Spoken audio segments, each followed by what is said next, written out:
morning. Morning, Mr. Newell. I just wanted to state that even though I was found guilty by a jury, I do respect their findings and their verdict.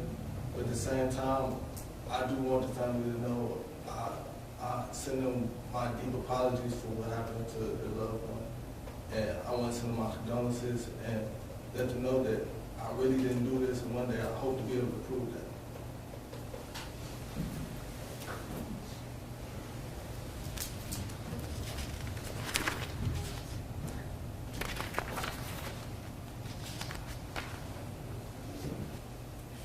Mr. Newell, the 3-year firearm specification in Count 1 aggravated murder and Count 4 kidnapping do not merge for purposes of sentencing and must be served prior to and consecutive to the underlying offenses.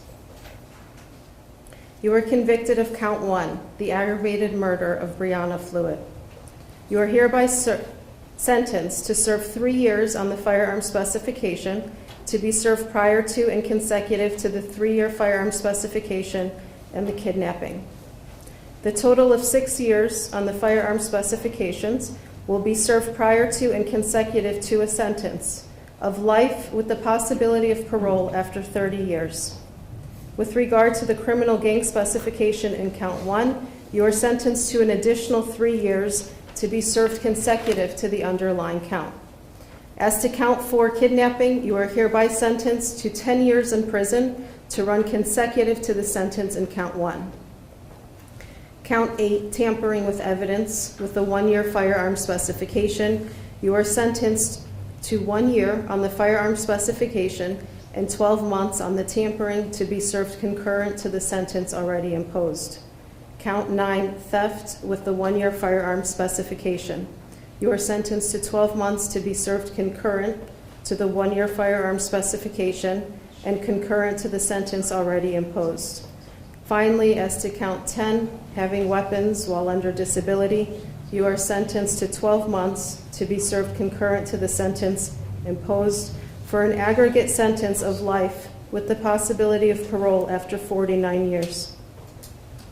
With regard to any financial sanctions, I have considered your present and future ability to pay and find that you are indigent. There will be no imposition of fines and the court costs are waived.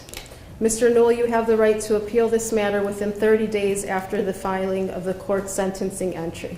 If you're unable to pay for an appeal, you are entitled to have a notice of appeal filed without the payment of a filing fee. If you're unable to obtain counsel, counsel will be appointed at no cost to you. Mr. Newell, do you wish for the court to appoint an appellate attorney in this case? Yes. The court appoints Attorney Jay Schlackett to represent you on your appeal. You will receive credit for time served in the amount of 458 days. This court is adjourned. All right. Yeah.